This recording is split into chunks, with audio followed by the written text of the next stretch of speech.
وأنكحوا الأيام منكم والصالحين من عبادكم وإمائكم إن يكونوا فقراء يغنهم الله من فضله والله واسع عليم صدق اللہ العظیم۔ یہ سورہ نور کی 32ویں آیت ہے۔ سورہ نور قرآن پاک کی ایک عظیم الشان سورت ہے۔ اس میں اللہ تعالیٰ نے بہت سارے احکامات کو بیان فرمایا ہے، اور اکثر ان احکامات کا تعلق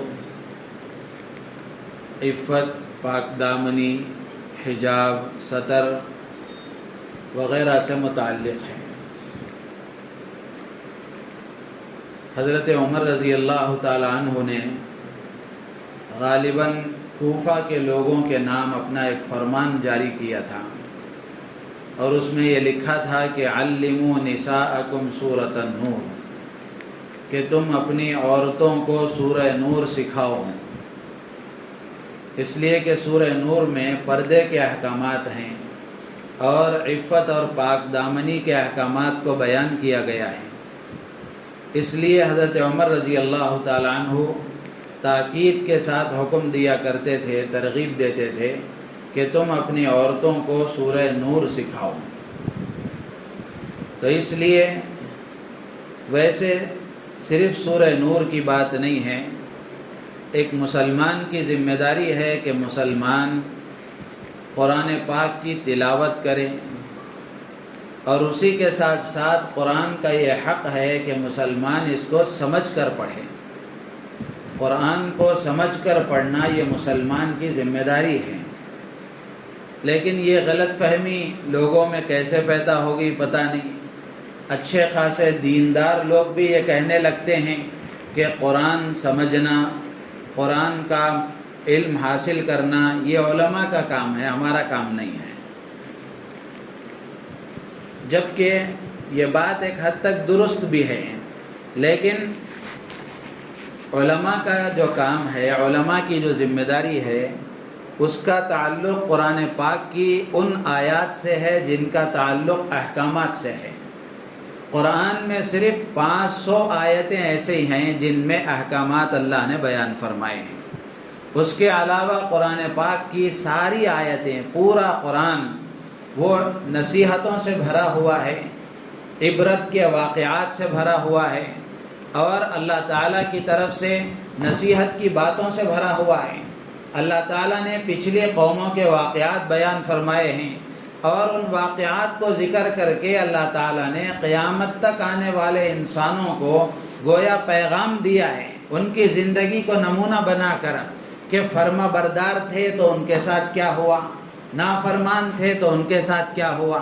فرما برداروں کی کیا نشانیاں ہیں، نافرمانوں کی کیا علامتیں ہیں۔ یہ ساری چیزیں اللہ تعالیٰ نے قرآن پاک میں بیان فرمائی ہیں۔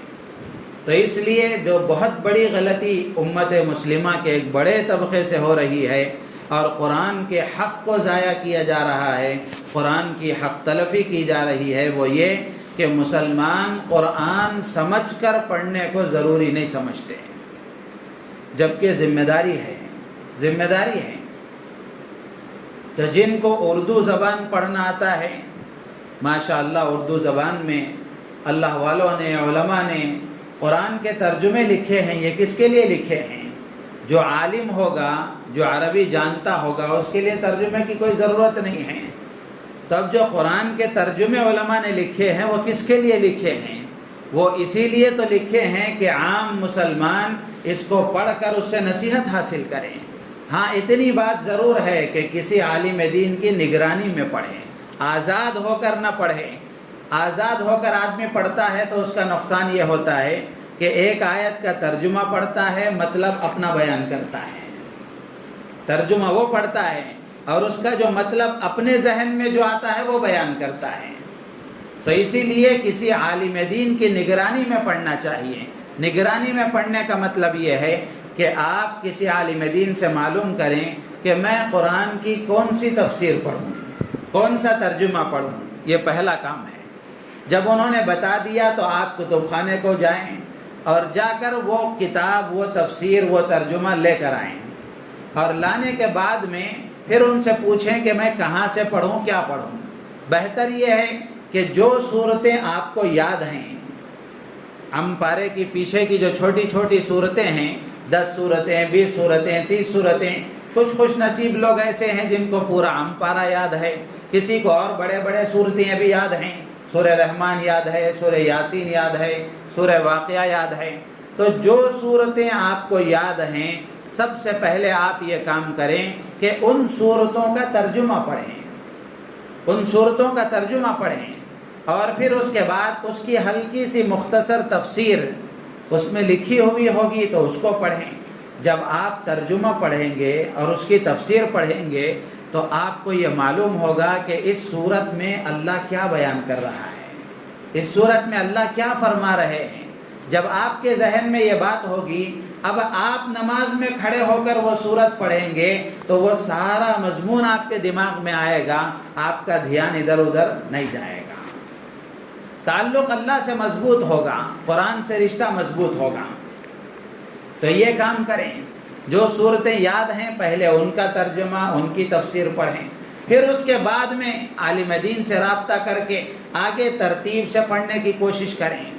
کوئی بات ہماری سمجھ میں نہ آئے، مشکل لگے، تو کرنے کا کام یہ ہے کہ یوٹیوب میں چیک نہ کریں، گوگل سے نہ پوچھیں، بلکہ آپ اپنی مسجد کے کسی مستند عالم سے، کسی عالم صاحب سے، مفتی صاحب سے رابطہ کر کے آپ پوچھیں کہ میں یہ پڑھ رہا تھا، یہ مجھے سمجھ میں نہیں آیا کہ اس کا کیا مطلب ہے، آپ سمجھا دیجئے۔ یہ طریقہ ہوتا ہے۔ ایک بیماری یہ بھی ہے اب ہمارے نوجوانوں میں بطور خاص، اور پڑھے لکھے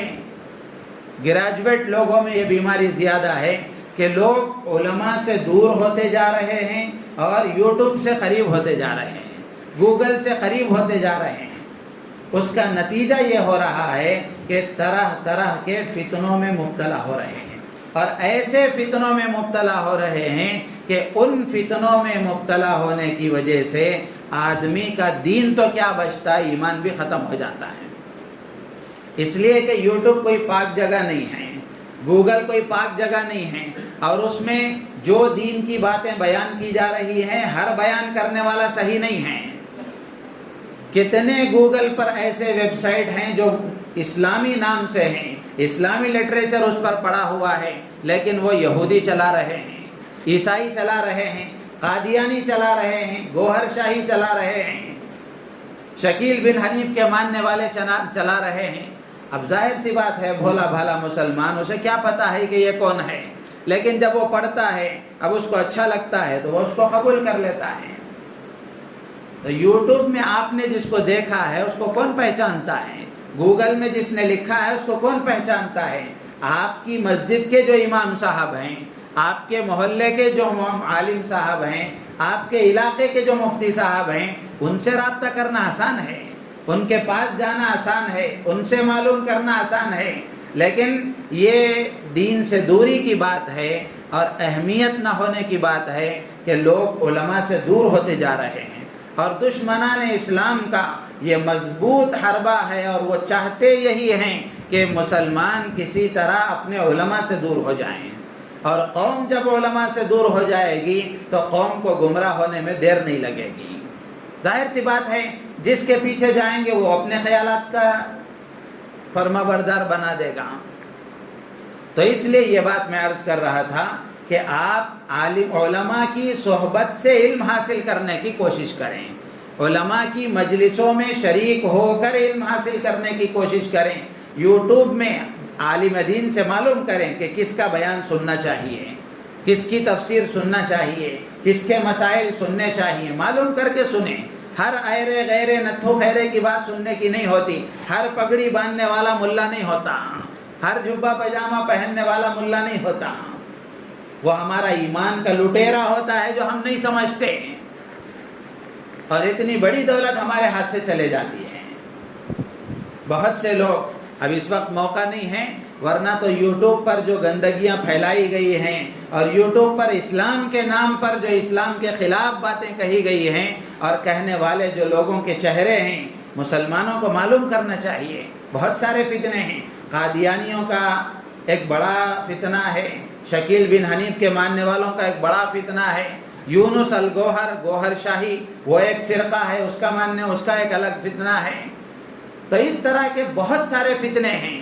آپ کو اپنی مسجد کے امام سے رابطہ کرنا چاہیے، اپنے محلے کے عالم سے رابطہ کرنا چاہیے، اپنے علاقے کے مفتی سے رابطہ کرنا چاہیے۔ اسی میں ہماری حفاظت ہے، اسی میں ہمارے لیے عافیت ہے، اسی میں ہمارے دین کی سلامتی ہے۔ اگر ہم نے گوگل کی طرف رجوع کر لیا، یوٹیوب کی طرف رجوع کر لیا، 2-4 صحیح باتیں مل جائیں گی، ایمان ہاتھ سے چلا جائے گا اور ہم بھٹک جائیں گے۔ اس کے بعد اگر آپ کو آپ کے عالم صاحب سمجھائیں تو آپ کے دماغ میں بات نہیں اترے گی، اس لیے کہ وہ کفر کا اندھیرا، وہ فتنے کا اندھیرا اندر آ گیا ہے، اب یہ روشنی گھسنے کے لیے جگہ نہیں ہے۔ تو اس لیے اس وقت اچھی بات یاد آ گئی ذہن میں، یہ بات نوجوانوں سے بھی عرض ہے، باہر ماں بہنیں سن رہی ہیں گھروں میں، ان سے بھی عرض ہے کہ ہر ایرے غیرے کی بات نہ سنیں۔ یوٹیوب پر کوئی دین کی بات کر رہا ہے تو اس کی بات نہ سنیں، بلکہ عالم دین سے، اپنے شوہر کے ذریعے سے، اپنے محرم کے ذریعے سے معلوم کریں کہ یوٹیوب پر کس کا بیان سننا چاہیے، کس کی تفسیر سننا چاہیے اور کس کے مسائل سننا چاہیے، کن کو سنیں گے تو ہمارا نفع ہوگا۔ تو میں آپ سے عرض کروں گا، حضرت مولانا خلیل الرحمن سجاد نعمانی دامت برکاتہم، ان کا چینل ہے، نام ہی اس کا یہی ہے، سجاد نعمانی، اتنا ہی نام ہے اس کا، آپ ان کا بیان سنیں۔ اس وقت میں اللہ نے ہمارے ملک کے لیے ایک بہت بڑی نعمت دی ہے، اور اس وقت ملک کی جو ضرورت ہے اللہ ان کے دل پر وہ الہام کرتا ہے اور لوگوں کو اس کی باتیں بتاتے ہیں، ان کی بات سنیں۔ حضرت مولانا طارق جمیل صاحب کا بیان سنیں، اور ہمارے علاقے کے بھی اکابر موجود ہیں، اللہ والے موجود ہیں، ان کی باتیں سنیں۔ تو اس لیے ان بزرگوں کی باتیں سننے کی عادت ڈالیں، لیکن بات وہی ہے، محلے کے عالم سے رجوع کرنا چاہیے، اپنے مسجد کے امام سے رجوع کرنا چاہیے، اپنے علاقے کے مفتی صاحب سے مسئلہ معلوم کرنا چاہیے۔ بہت سارے نوجوان آتے ہیں، یوٹیوب میں سنیا طارق مسعود صاحب ایسا بول رہے تھے، آپ ایسا بول رہے ہیں، پہلے جاؤ پاکستان کو جا کے وہیں پہ عمل کر لے جاؤ۔ آپ یہاں ہیں، اپنے محلے میں موجود ہیں، علماء ہیں، مفتیان اکرام ہیں، آپ ان کی بات سنیں، ان سے معلوم کریں مسئلہ، یوٹیوب میں سننے کی کیا ضرورت ہے؟ تو اس لیے ایک بات یہ بھی یاد رکھنے کی ہے اور اہم اور ضروری ہے کہ سوشل میڈیا سے دین سیکھنے والے اکثر فتنے میں مبتلا ہو گئے، اکثر فتنوں کا شکار ہو گئے۔ تو اس لیے سوشل میڈیا اچھی چیز بھی ہے، غلط چیز بھی ہے۔ اب وہ اچھی بری کی تمیز والا استعمال کرے گا تو اس کو سمجھ میں آئے گا، ایک بھولا بھالا مسلمان استعمال کرے گا تو وہ غلط چیز کو صحیح سمجھ لے گا، صحیح کو غلط سمجھ لے گا، اور سمجھانے والا ایسے انداز میں سمجھاتا ہے کہ سامنے والا اس کا گرویدہ بن جاتا ہے اور بن کر اپنا ایمان ہاتھ سے کھو بیٹھتا ہے۔ تو اس لیے ایک بات یہ ذہن میں رکھیں۔ اور دوسری بات، جو ماں بہنیں گھروں میں سن رہی ہیں، باہر لوگ سن رہے ہیں، مسجد میں موجود ہیں، سب سے ہماری درخواست ہے کہ جو غلطی اب تک ہم نے کی ہے کہ قرآن کو سمجھ کر پڑھنے کی ہم نے ضرورت نہیں سمجھی، اب ہم اس سے توبہ کریں، اب اس سے توبہ کریں۔ جو عورتیں سن رہی ہیں ان سے ہماری گزارش ہے، اپنے محرم، اپنے شوہر، اپنے بھائی، اپنے والد سے درخواست کر کے قرآن کا کوئی نہ کوئی ترجمہ،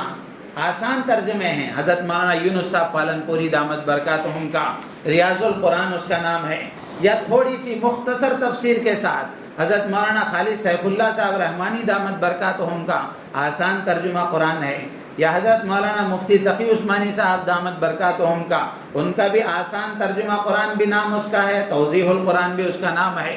تو یہ کتابیں منگوا کر پڑھیں، یا آپ موبائل کے عادی ہو گئے ہیں تو موبائل میں اس کے ایپ بھی موجود ہیں،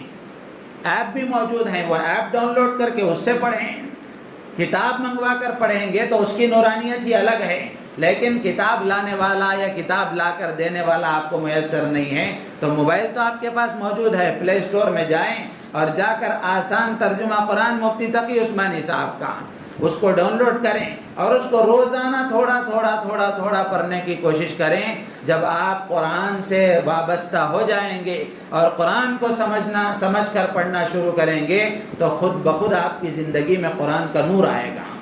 قرآن کی ہدایت کا نور آئے گا، قرآن کی رہبری آپ کے اندر پیدا ہو جائے گی، اور پھر آپ کی زندگی میں خود بخود تبدیلی آئے گی۔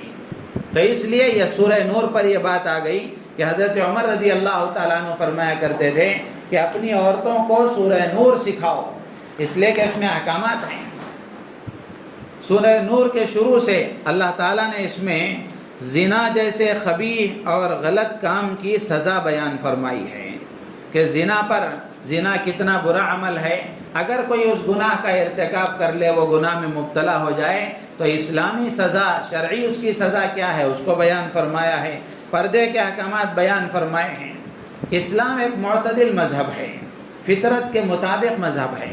جب اللہ تبارک و تعالیٰ نے انسان کے اندر مختلف طرح کے جذبات رکھے ہیں، مختلف طرح کی خواہشات رکھی ہیں، جب اسلام نے اپنی خواہشات کو غلط طریقے سے پورا کرنے سے منع کر دیا، تو اب اسلام کی طرف سے یہ ضروری تھا کہ کوئی جائز طریقہ بتایا جاتا۔ تو اسلام نے اپنی خواہشات کو پورا کرنے کا جو جائز طریقہ بتایا ہے اسی کو نکاح کہتے ہیں۔ ناجائز طریقوں سے بچنے کی ترغیب دے کر اللہ تعالیٰ جائز طریقے کی بھی ترغیب دیتے ہیں کہ وَأَنْكِحُوا الْأَيَامَ مِنْكُمْ وَالصَّالِحِينَ مِنْ عِبَادِكُمْ وَإِمَائِكُمْ، کہ تم میں جو بے نکاح ہیں ان کا نکاح کرا دو، اپنے باندیوں میں سے، غلاموں میں سے جو اس کے قابل ہیں۔ إِن يَكُونُوا فُقَرَاءَ، اگر وہ تنگ دست ہوں گے، فقیر اور غریب ہوں گے، تو یغنیہم اللہ من فضلہ، اللہ تعالیٰ اپنے فضل سے ان کو غنی کر دے گا، مالدار بنا دے گا۔ واللہ واسع علیم، اللہ تعالیٰ وسعت والا اور علم والا ہے۔ تو اس میں اللہ تعالیٰ نے نکاح کی ترغیب دی ہے۔ تو اس سے ایک بات یہ سمجھ میں آتی ہے، اللہ تعالیٰ نے یہ نہیں کہا کہ نکاح کر لو، اللہ تعالیٰ نے یہ نہیں کہا، بلکہ اللہ تعالیٰ یہ کہتے ہیں کہ تم میں سے جو بے نکاح ہیں ان کا نکاح کرا دو۔ الایام، یہ ایمن کی جمع ہے۔ ایمن کہتے ہیں بے نکاح آدمی کو، چاہے اس کا نکاح ہوا ہی نہ ہو، یا نکاح ہونے کے بعد عورت ہے تو اس کا شوہر انتقال ہو گیا ہو، یا اس نے طلاق دے دی ہو، یا مرد ہے تو اس کی بیوی کا انتقال ہو گیا ہو، یا اس نے خلا لے لیا ہو، تو بغیر شادی کے جو مرد ہے اس مرد کا، یا بغیر شادی کے جو عورت ہے اس عورت کا نکاح کرا دیا کرو۔ تو اس سے معلوم ہوا کہ نکاح کا بہتر اور مسنون اور مناسب طریقہ یہی ہے کہ نکاح کے معاملے کے لیے خود سے اقدام کرنے کے بجائے اپنے سرپرستوں کے واسطے سے یہ کام انجام دینا چاہیے۔ اور کھلے الفاظ میں اگر کہا جائے تو لڑکا ہے، لڑکی کا انتخاب اور لڑکی کو سلیکٹ کرنے کے معاملے میں خود ہی چوائس نہیں کر لینا چاہیے، بلکہ اپنے ماں باپ کو اس کی ذمہ داری دینا چاہیے کہ ماں باپ جس کا انتخاب کریں گے، ماں باپ جس کے بارے میں رائے دیں گے، اس کے ساتھ نکاح کرنے میں بہت ساری دنیا کی مصلحتیں اور آخرت کی مصلحتیں ہیں، بہت سارے دینی فوائد بھی ہیں، دنیاوی فوائد بھی ہیں۔ تو اس سے یہ بات معلوم ہوئی، اللہ نے کہا نکاح کراؤ، سرپرستوں کو حکم ہے۔ تو اس سے معلوم ہوا کہ نکاح کا معاملہ خود انجام دینے کے بجائے اپنے سرپرستوں کے واسطے سے انجام دینا چاہیے، خصوصاً لڑکیوں کا معاملہ، کہ لڑکیاں یہ معاملہ خود سے انجام دینے کے بجائے اپنے ماں باپ کے اس کو حوالے کرنا چاہیے، اس لیے کہ نکاح کا معاملہ لڑکی کی طرف سے خود کرنے میں ایک قسم کی بے حیائی ہے، حیا کے خلاف، شرم کے خلاف بات ہے۔ تو ایک چیز تو یہ سمجھ میں آئی، اور دوسری بات یہ ہے کہ نکاح کے احکام کے درجات ہیں۔ نکاح کرنا کبھی فرض ہوتا ہے، واجب ہوتا ہے، نکاح کرنا کبھی حرام اور مکروہ ہوتا ہے، اور نکاح کرنا کبھی مسنون ہوتا ہے، الگ الگ اس کی کیٹیگری اور درجات ہیں۔ فقہا نے لکھا ہے کہ اگر آدمی اس پوزیشن میں ہے اور اس حالت میں ہے کہ وہ نکاح کرنے کی طاقت رکھتا ہے، یعنی مہر دینے کی طاقت ہے، شادی کے بعد بیوی کا خرچ برداشت کرنے، گھر چلانے کی اس کے اندر استطاعت ہے، جسمانی طاقت اور قوت بھی اس کے اندر موجود ہے، اگر وہ ان سب کے ہونے کے باوجود اگر نکاح نہیں کرے گا تو گناہ میں مبتلا ہو جانے کا اندیشہ نہیں، غالب گمان ہے کہ اگر نکاح نہیں کرے گا تو یقینی طور پر یہ گناہ میں مبتلا ہو جائے گا، غالب گمان ہے، تو ایسے موقع پر فقہا نے لکھا ہے کہ اس کے لیے نکاح کرنا فرض اور واجب ہے۔ جب تک وہ نکاح نہیں کرے گا اس وقت تک گنہگار رہے گا، جب تک وہ نکاح نہیں کرے گا اس وقت تک گنہگار رہے گا۔ کب؟ جبکہ نکاح کرنے کی طاقت ہو اس کے اندر، اور نکاح نہ کرنے کی صورت میں گناہ میں مبتلا ہونے کا یقین ہو۔ ہاں اگر ایسا ہے کہ نکاح نہ کرنے کی صورت میں گناہ میں پڑ جانے کا یقین تو ہے لیکن نکاح کرنے کی طاقت نہیں ہے، مہر دینے کی استطاعت نہیں ہے، اس کے بعد نکاح کے بعد کے جو اخراجات اور جو ذمہ داریاں ہیں اس کو برداشت کرنے کی استطاعت نہیں ہے، تو ایسے آدمی کے لیے اللہ کے نبی علیہ السلام نے فرمایا کہ جب تک وہ اس کو اسباب اور وسائل فراہم نہ ہو جائیں، جب تک وہ نکاح کرنے کی طاقت اپنے اندر نہ پائے، اس وقت تک روزے رکھنے کا اہتمام کریں، روزے رکھنے کا اہتمام کریں، اس لیے کہ روزے کے ذریعے سے آدمی کے نفس کا اللہ تبارک و تعالی اس کا قابو میں کرتے ہیں، کنٹرول کرتے ہیں، نفس کی خواہش کمزور پڑتی ہے۔ اللہ کے نبی علیہ السلام نے فرمایا یا معشر الشباب من استطاع منکم الباءۃ فلیتزوج فإنه اغض للبصر واحسن للفرج ومن لم يستطع فعليه بالصوم فإنه له وجاء،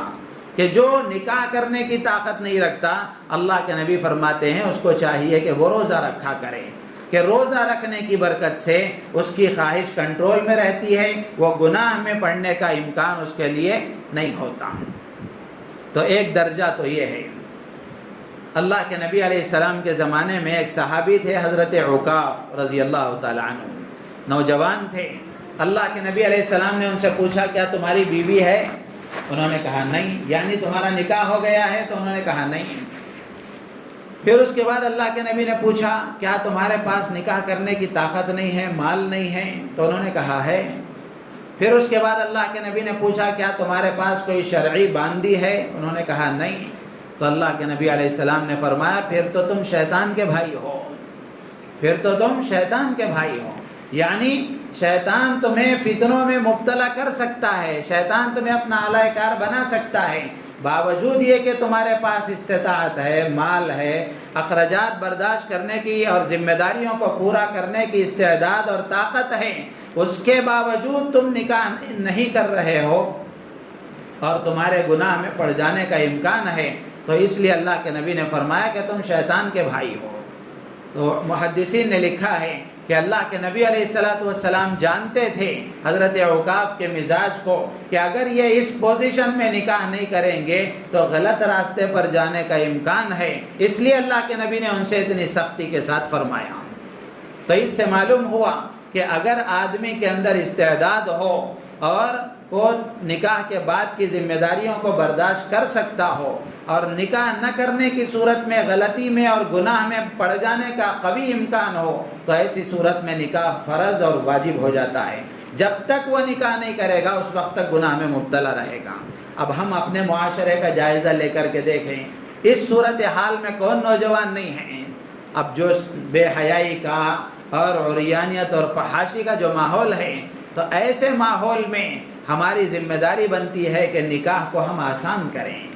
نکاح کو آسان کریں۔ جتنا نکاح کو آسان کریں گے اتنا بے حیائی پر کنٹرول کرنا آسان ہو جائے گا۔ اسی طریقے سے نکاح کرنا کبھی حرام اور مکروہ بھی ہوتا ہے۔ علماء نے لکھا ہے کہ اگر آدمی نکاح کرنے کی طاقت بھی اس کے اندر ہے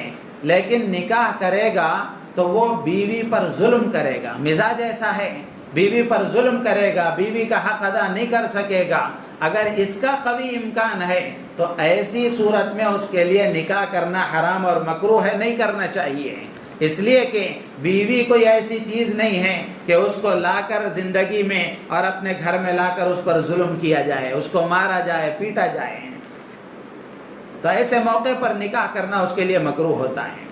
ہاں ایک درجہ ہے کہ آدمی ایسی حالت میں ہے کہ نکاح کرنے کی طاقت بھی اس کے اندر ہے لیکن نکاح نہیں کرے گا تو گناہوں میں پڑنے کا قوی امکان نہیں ہے، اس کی تربیت ہوئی ہے اور وہ دیندار ہے، دینی مزاج کا حامل ہے، اگر وہ نکاح نہیں کرے گا تو گناہوں میں پڑنے کا امکان نہیں ہے۔ تو ایسے آدمی کے لیے بھی علماء نے لکھا ہے کہ نکاح کر لینا افضل ہے، اس لیے کہ نکاح انبیاء کی سنت ہے اور امام الانبیاء کی سنت ہے۔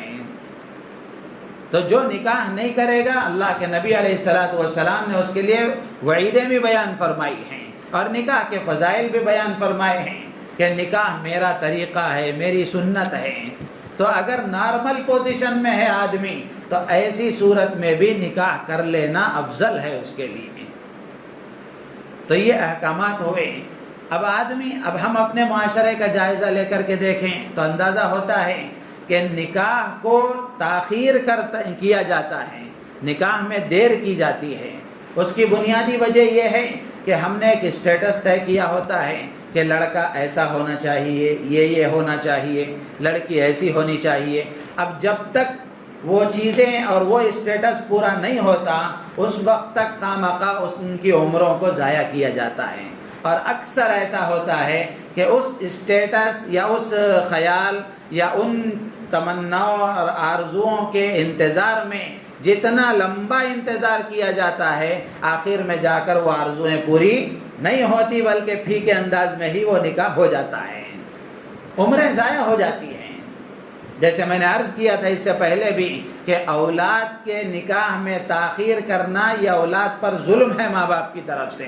اللہ کے نبی علیہ السلام نے حدیث میں فرمایا کہ نکاح میں جلدی کیا کرو۔ حضرت علی رضی اللہ تعالیٰ عنہ سے غالباً فرمایا کہ 3 چیزوں میں تاخیر نہ کیا کرو، 3 چیزوں میں تاخیر نہ کیا کرو۔ نماز جب اس کا وقت ہو جائے فوراً ادا کیا کرو، جنازہ جب تیار ہو جائے فوراً نماز جنازہ پڑھ کر وہ کام مکمل کیا کرو، تجہیز و تکفین کا کام مکمل کرو، تدفین کا کام مکمل کرو۔ اسی طرح جب لڑکی بالغ ہو جائے تو فوراً اس کا نکاح کر دیا کرو، کہ جب وہ نکاح کے قابل ہو جائے اور نکاح کی ذمہ داریوں کو سمجھنے اور اس کا شعور اس کے اندر پیدا ہو جائے تو اس کا نکاح کر دیا کرو۔ تو اس سے معلوم ہوا کہ نکاح میں جلدی کرنا چاہیے، تاخیر نہیں ہونی چاہیے۔ اور اگر نکاح میں تاخیر ہونے کی وجہ سے لڑکا یا لڑکی کسی غلطی کا شکار ہو گئے، غلط کام کا شکار ہو گئے، اللہ کے نبی علیہ السلام کے ارشاد کے مطابق گناہ ان کو بھی ہوگا اور نکاح میں تاخیر کرنے والے ماں باپ بھی برابر گناہ میں شریک رہیں گے، ان کو بھی برابر کا گناہ ہوگا۔ اللہ کے نبی نے فرمایا کہ اولاد کا حق ہے کہ جب وہ اولاد پیدا ہو تو ان کا اچھا نام رکھا جائے، ان کے کان میں اذان دی جائے، نام اچھا رکھا جائے اور ان کو تعلیم دی جائے، اچھے اخلاق سکھائے جائیں، اور جب وہ نکاح کے قابل ہو جائے تو ان کا نکاح کر دیا جائے۔ آگے اللہ کے نبی فرماتے ہیں اگر وقت پر نکاح نہ کرنے کی وجہ سے کسی غلط کام میں وہ مبتلا ہو گئے، غلطی کا شکار ہو گئے، تو اللہ کے نبی فرماتے ہیں کہ ماں باپ بھی برابر کے اس گناہ میں شریک ہوں گے۔ تو آج ہمارے معاشرے پر انتہائی یہ چیز سوار ہے اور اس وقت کی سب سے بڑی ضرورت ہے کہ وقت پر نکاح کرنے کو عام کیا جائے۔ اور وقت پر نکاح کرنا دشوار اسی لیے ہے کہ نکاح کو ہم نے مشکل بنا دیا ہے۔ لڑکی کا نکاح اللہ اکبر بڑی قیامت ہے کہ نہ جانے کتنی رسمیں اس میں لگا دی گئی ہیں، جبکہ لڑکی کے نکاح کے لیے کوئی لمبا خرچ ہے ہی نہیں، اور بلکہ نکاح ایسی چیز ہی نہیں ہے شریعت میں جس پر کوئی لمبا خرچ کیا جائے، اور جو خرچ ہے چھوٹا موٹا وہ بھی لڑکے کے ذمے ہے، لڑکی کے ذمے کوئی خرچ نہیں ہے۔ لیکن جس معاشرے میں ہم زندگی گزار رہے ہیں، غیروں کے ساتھ رہ کر کے ان کی رسمیں ہمارے اندر پیدا ہو گئی ہیں، ان کے طور طریقے ہمارے اندر پیدا ہو گئے ہیں۔ اب ماحول ایسا بن گیا ہے کہ لڑکی جب سے پیدا ہوتی ہے ماں باپ وہ دن سوچتے ہیں جب اس کو بیاہ کر کے گھر سے بھیجا جاتا ہے، اور ابھی سے بینک میں پیسے جمع کرنا شروع کر دیتے ہیں، اور ابھی سے ان کے دماغ میں آتا ہے کہ ابھی اس بچی کا، اس کی زندگی کا ایک بڑا بوجھ ہمارے ذمہ آ گیا۔ تو میرے عزیز و دوستو بزرگوں، خاص طور سے اس معاملے میں مالدار لوگوں کو پہل کرنا چاہیے، اس لیے کہ انہی کا گناہ ہے، انہی لوگوں کی ہوئی عادت اور انہی لوگوں کا کیا ہوا معاملہ ایسا ہے کہ وہ اپنے دولت کی تشہیر میں اپنی دولت کو دکھانے میں لمبے لمبے خرچ کے ساتھ نکاح کرتے ہیں، تو اب غریب کا دل بھی للچاتا ہے کہ میں بھی اسی طرح نکاح کروں۔ سودی قرضے لے کر نکاح کیے جاتے ہیں، بڑے بڑے فنکشن ہال میں بڑی بڑی دعوتیں کر کے، اس لیے کہ مالداروں کی دیکھا دیکھی وہ چیز، یہ غریب بھی یہ سمجھتا ہے کہ اگر میں سیدھا سادہ نکاح کروں گا تو پھر یہ میرے لیے عیب کی بات ہوگی۔ کوئی عیب کی بات نہیں۔ اللہ کے نبی علیہ السلام فرماتے ہیں سب سے زیادہ برکت والا نکاح وہ ہے جس میں نکاح کے نام پر کم سے کم خرچ کیا جائے۔ یہ اللہ کے نبی کا فرمان ہے۔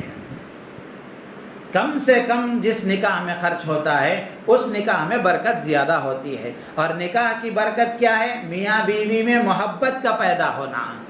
یہ نکاح کی برکت ہے۔ اب ہم دیکھ رہے ہیں بڑے بڑے خرچوں کے ساتھ بڑے بڑے فنکشن ہالوں میں نکاح ہو رہے ہیں، اور نتیجہ یہ ہے کہ جب 1 مہینہ 2 مہینے 1 سال 2 سال گزرتے ہیں لڑائیاں شروع، اس لیے کہ اب گھر سے بارات جا رہی ہے اور بڑے بڑے باجوں کے ساتھ یا پھر اور بڑے بڑے سامانوں کے ساتھ جا رہے ہیں، اور بڑے بڑے فنکشن ہالوں میں غریبوں کو بھی بلایا گیا ہے۔ اب وہاں جا کر کسی غریب لڑکی نے اگر بستر میں منہ چھپا کر 2 آنسو گرا دیے تو یہ 2 آنسو ضائع نہیں جائیں گے، یہ 2 آنسو ضائع نہیں جائیں گے، بلکہ اللہ تعالیٰ فیصلہ کر دیں گے کہ اس میں محبت نہیں ہونی ہے۔ تو اس لیے میرے عزیز و دوست و بزرگوں، اس وقت کی سب سے بڑی ضرورت ہے کہ ماں باپ کی طرف سے اولاد پر جو ظلم کیا جا رہا ہے کہ وقت پر نکاح کو رواج دینے کے بجائے عمروں کو ٹالا جا رہا ہے۔ لڑکیوں کی عمریں بھی ضائع ہو رہی ہیں، لڑکوں کی عمریں بھی ضائع ہو رہی ہیں، اس لیے کہ ماحول ایسا بنا دیا گیا ہے، ماحول ایسا بنا دیا گیا ہے۔ تو اس لیے مالداروں سے بطور خاص درخواست ہے کہ وہ کم سے کم خرچ والے نکاح کو عام کریں۔ جیسے بڑے بڑے خرچ والے نکاح ایک شہرت کی چیز ہو گئی اور ایک شان کی چیز ہو گئی، اب ایسا ماحول بنانا ضروری ہے بے حیائی کو ختم کرنے کے لیے، لڑکوں اور لڑکیوں میں بے راہ روی کی جو عادت پڑ گئی ہے اس کو ختم کرنے کے لیے کہ جو کم سے کم خرچ کا نکاح کرے گا اس کی شان بڑی ہے۔ اس لیے کہ اللہ کے نبی کا فرمان ہے کم سے کم خرچ والے نکاح میں برکت ہوگی۔ آج بھی اللہ کے ایسے بندے موجود ہیں۔ کتنی بڑی بے وقوفی کی بات ہے اور ناسمجھی کی بات ہے کہ زندگی بھر کی جمع کی ہوئی پونجی کیا صرف ایک لڑکی کے نکاح میں ضائع کرنے کے لیے ہے؟ پوری زندگی آدمی جمع کرتا ہے، ایک بیٹی کسی کی ہو تو وہ برسوں سے دولت جمع کرتا ہے اور ایک دن میں سارے کا سارا پیسہ ضائع ہو جاتا ہے۔ کتنی بڑی ناسمجھی کی بات ہے۔ اگر آدمی چھوٹے سے چھوٹے اور مختصر سے مختصر انداز میں نکاح کر کے جو دولت نکاح کے نام پر برباد کرنا چاہتا تھا وہی پیسے اس بچی کے نام پر بینک بیلنس بنا دے، اسی کے لیے گھر خرید کر کے دے دے، سونا خرید کر کے دے دے، جگہ خرید کر کے دے دے، یہ باقی رہنے والی چیزیں اور ان کے لیے کام آنے والی چیزیں ہیں، اس کے بجائے 10 طرح کے مٹھائیاں، 10 طرح کے کھانے، 10 طرح کی چکن، 10 طرح کی مچھیاں رکھ کر کیا ہوگا؟ اس سے کچھ نہیں ہوگا۔ یہ صرف سوائے ضائع ہونے کے کچھ نہیں ہے، اور آ کر کھا کر جانے والا ایک بھی آپ کو دعا دینے والا نہیں ملے گا، بلکہ اسی میں نام رکھیں گے یہ بھی ہوتا تو اچھا تھا، 10 کے بعد 11واں بھی ہوتا تو اچھا تھا۔ تو خواہ اس طرح اپنے دولت کو ضائع کرنا بے وقوفی کی بات ہے، ناسمجھی کی بات ہے۔ آسان سے آسان نکاح کر کے اپنی اولاد کو ہم ان کے بوجھ کو کم کرنے کی کوشش کریں، نکاح کو آسان کرنے کی کوشش کریں۔ تنگ دستی اگر ہے، اللہ فرماتے ہیں ان یکونوا فقراء یغنیہم اللہ من فضلہ، کہ اگر دین کی حفاظت کے لیے، اپنی عزت اور عصمت کی حفاظت کے لیے اگر وہ تنگ دست ہے، اس کے باوجود بھی اگر وہ نکاح کر لیتا ہے، اللہ فرماتے ہیں کہ اس کی حسن نیت کی وجہ سے، اچھی نیت کی وجہ سے اللہ تعالیٰ اسے غنی کر دے گا، مالدار بنا دے گا۔ حضرت صدیق اکبر رضی اللہ تعالیٰ عنہ فرمایا کرتے تھے کہ تم اللہ کے حکم کی تعمیل کرو، یعنی دین کی حفاظت کے لیے، اپنی عزت اور عصمت کی حفاظت کے لیے نکاح کرو گے، اللہ تعالیٰ اپنا وعدہ پورا کریں گے۔ اللہ کا وعدہ کیا ہے؟ اللہ تمہیں مالدار بنا دیں گے۔ حضرت عبداللہ ابن مسعود رضی اللہ تعالیٰ عنہ فرمایا کرتے تھے کہ نکاح کرو، مالدار ہونا چاہتے ہو تو نکاح کر لو، مالدار ہونا چاہتے ہو تو نکاح کر لو۔